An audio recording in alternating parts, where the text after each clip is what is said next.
Dame's obviously a very important person and player to us. That, you know, what the rest of his career looks like matters to us, and we care about that.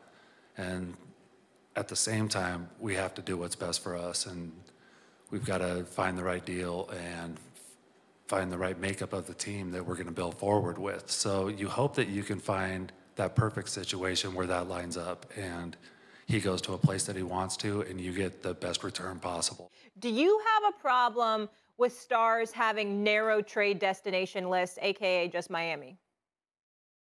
Hell yeah, I do. And look, I'm going to start off by saying this. It's a certain situation if it comes down to, you know, your agent working out something for as a player getting traded to a destination knowing that that player is going to get paid. I would never go against that. But after a player got his money, and if it's about winning, then there's no way in hell you're only pointing at or looking at trying to get traded at one team. The list has to be longer than that. Right now, just off the top of my head, I could think of, 7 to maybe 8 legit title contenders out there, maybe even more. So if it's about winning and competing for a championship, then there's no way that your list is just narrowed down to one team. And it makes it difficult for you to get traded. Because at the end of the day, when you think about this situation, and listen, I'm not questioning Dame's mentality for us, him wanting to win. I'm just talking about the circumstances that we're dealing with right now. You know, I always said this. I strongly believe that Damian Lillard should have had about 5 or 6 teams on his list that he wanted to get traded to. The Lakers, the Celtics, Philly, you could try Denver. They just won it. I don't know. Hell, it's a lot of teams out there. But again, if it's about winning, then I do have a big problem with it. I'm all for player empowerment, and I think it's been great to see in the NBA over the last several years.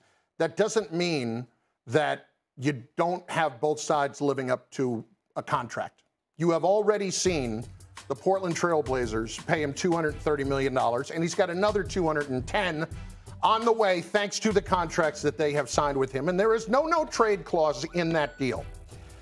Dame Lillard has been loyal to Portland. That is a phrase that I have heard so much over the last few months, and I applaud him for not demanding one sooner, because we have seen players, when things get tough, they absolutely force their way out. He deserves to go to some place and have a chance to win. The problem is, you cannot expect your team then to take very little in return just for going to one place. You can't. If you're asking to only go to one place, you're basically saying, I'm going there and I'm going to make sure that you get nothing back for me. There's no leverage in the deal. You have to give them an opportunity. You want to give them 3 teams? That's acceptable to me. You can work within that. He doesn't have the Bradley Beal no-trade deal. You want that? Negotiate it. You didn't negotiate it. I love Dame Lillard. I think he'd be amazing with the 76ers. I think they'd win a championship in Philadelphia if they traded for him. If he goes to Miami, to me, they're the favorites in the East. It's not about him playing. This is about killing an organization in Portland that cannot get free agents to go there.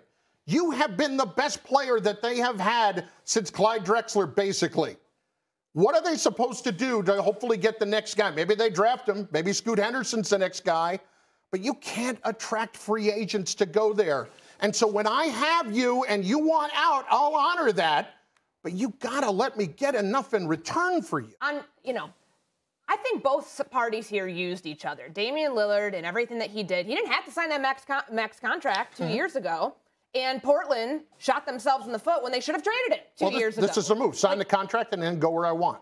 But that's, in a way, it doesn't make sense that he went about it this way, because why didn't you do this 2 years ago? The writing was on the wall then. Joe Cronin admitted to fault over this thing. He said, I feel like I failed Damian Lillard because of the circumstances of the last couple of years not being able to build a contender around him. This wasn't a 2023 problem or 22-23. This was a problem that we've known about with the Portland Trail Blazers for years now. And Had Damian Lillard not gone on that podcast, and trust me, I love when athletes are transparent about it, but it killed his leverage, because if he didn't go on that podcast and say Miami or Brooklyn, then they're looking at a completely different situation where Portland's probably already moved him, because there would have been other teams that thought they could realistically get in the mix. Perk? Well, here's the thing. When Dame Dollar signed that extension, there's no way in hell he shouldn't have signed it. If you have that type of money on the table, damn it, you have to take it. And we're looking at a guy like James Harden right now who's probably having regrets from passing up $100+ million extension when he was in Houston to passing up $150+ million in Brooklyn. And now look at the position that he's in right now. You never pass up for sure trying to get some more. I honestly believe if you go back and look 2 years ago, Dame mindset was to be a Portland Trailblazer for life. He was just saying, okay, I'm committed to you guys. First of all, I earned this money. Second of all, I have kept this organization relevant for the last 7 to 8 years. Even when they were at their low, the only reason we was watching TV, the only reason we were tuning in when it wasn't a national televised game is to watch Dame Dollar put on the show. So at the end of the day, he had to sign that contract because you cannot pass up your lettuce. But again, you cannot have your list down to one team. Perk, I agree with that. And I went back to 2 years ago. They were 42-30. And that was, we all love Dame time and the whole thing that he did, from the last couple years, what he's done in with this team. But in the Western Conference, Dame's smart enough to know the writing was on the wall. They've been out of the first round of the playoffs one time in the last 7 seasons. They started pulling all the pieces of this roster apart, and then they just left him there.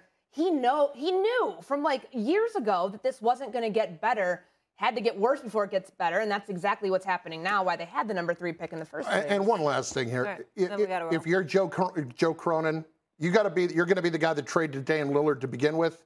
You got to make sure you get enough in return. And that means to me, if I'm not getting it from the Miami Heat, sit tight, Dame. Kendrick Perkins, we head to Twitter, where a fan posted, there's a saying in team sports that offense puts people in the seats, but defense wins you championships. Well, Kevin Durant said, not so fast, responding, offense wins chips.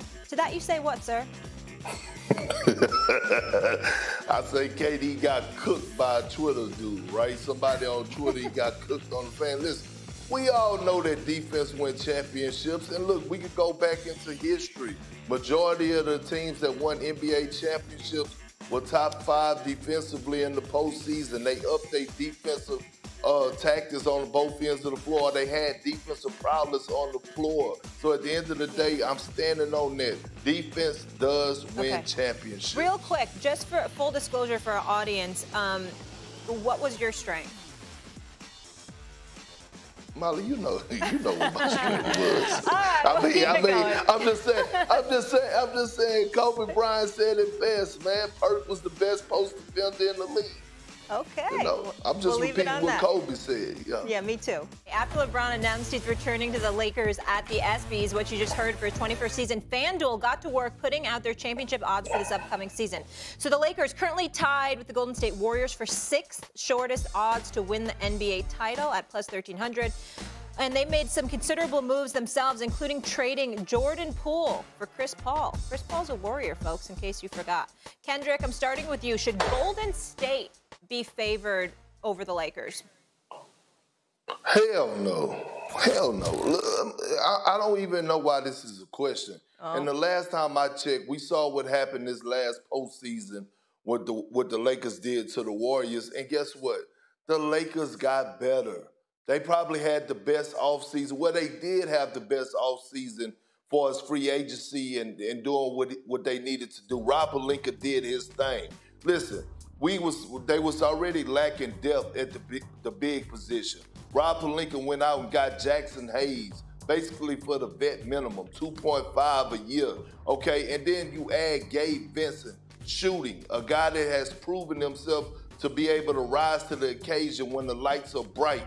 Anthony Davis, all you have to worry about him is health. He showed the second part of the season that he's ready. You get this team, this Laker team, coming back at full strength with a training camp under their belt, being able to find them roles. I love the addition of Taurean Prince. The Lakers, listen, after the Denver Nuggets and the Phoenix Suns, in my opinion, it's the Los Angeles Lakers are the third best team in the Western Conference. And then it's everybody else. Look, the Lakers are better. They are absolutely better than they were at the end of the year. I don't know how much better Gabe Vincent is than Dennis Schroeder, but they're better because they brought back Reeves, they brought back Hachimura, and as Perk points to, these guys are going to have time to gel together. I want to talk, though, about the Warriors for a second. Not to be ageist, they're old. They're old. And I'm a guy that I never want to believe that a team is done or a dynasty is done until I see the body. And I saw the body this postseason. The Lakers made them look old in Game 6. And my big problem here is you went and you traded Jordan Poole after you made that decision to give him all that money this past year. Chemistry was an issue. We understand that. But you brought back Chris Paul. Warrior? Sure. Injured all the time? Absolutely. Scoffed the other day at the idea that he may be coming off the bench. Last time I checked, Steph Curry was a pretty good point guard. So my problem with the Warriors is they're not as good as they used to be. Steph has a skill that will never get older in shooting. Klay Thompson is not the defensive player that he used to be. And that's, whether it's because of the injury or whatever it is, he is fading. I think the Warriors as a whole, they gave Draymond the money. He's still a really good defender. But I just don't have the same feeling about Golden State that I have before. And with the Lakers having already beaten them and getting a little bit better, I have to put them in front. Well, you brought up that point about Chris Paul. What if he comes off? What if Klay comes off the bench? We are like, why do we not talk about that enough? Like, I don't like how we've like ruled that out that Klay is going to be in the starting lineup when, you know, he's dealt with health concerns. Health concerns, though, on the Lakers side of things that's like my number one sticking point here in thinking that the odds are right, that the Golden State Warriors should be favored over the Los Angeles Lakers. The drama that you talked about with Draymond Green and Jordan Poole, well, that's not going to be hanging over this team this year. Andrew Wiggins is also back. Remember, we forgot about him because he only played 35 games last year and he returned just in time for the postseason. A full season of Andrew Wiggins is exactly what this team needs to be able to not have what happened where they get bounced in 6 games against the Los Angeles Lakers. Curry didn't need to do much last year, like anything outside of what he already did for this team to win. But now if you bring in Chris Paul, and if he's healthy, Dario Saric is a great passer, and in this system, I think he is a absolutely perfect fit. If Klay can regain form, which I think is possible, the injury concerns, all those things, I still think he's a terrific shooter in this game. I just think that the difference here, though, in all of this, you guys have both mentioned Austin Reeves, and I think the Lakers had an excellent offseason. Perk and I were on First Take the day after all of that, and we both were in agreement there. Kuminga and Moody, if they can make that same sort of jump, they're the last 2 young guys left on this Golden State roster, because you're right, they're going last dance, they're going older, they're going all in. But if those two can help with this bench in the second unit, which is older and better now, I think they have a chance to prove us all right here and prove the odds right. Well, Courtney, we've been wondering when are we going to see Moses Moody and Kuminga take that leap. And to be honest with you, it seems like it's a lack of trust there when it comes down to Steve Kerr.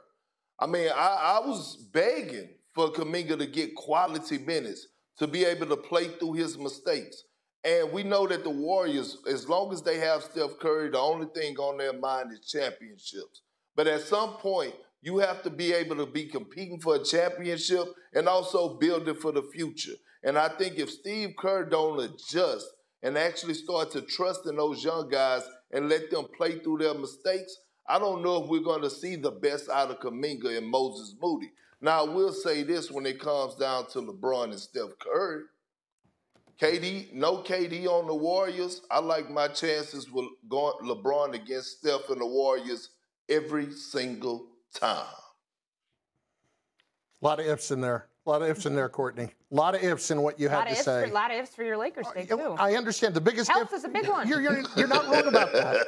But at the same time, there were too many ifs there, if Kuminga, if Moody, all those things. And I also think about, at the end of the year, I really didn't love this.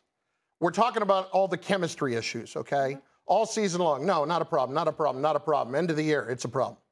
They looked exhausted. They look absolutely exhausted and shot after they lost to the Lakers, and then they turn and make that an excuse for what happened. That feels very un-Warrior-like, and to me, it's bothersome. It's bothersome to see a team that has been about championships all of a sudden make that kind of an excuse. Thanks for watching ESPN on YouTube. For live streaming, sports, and premium content, subscribe to ESPN+.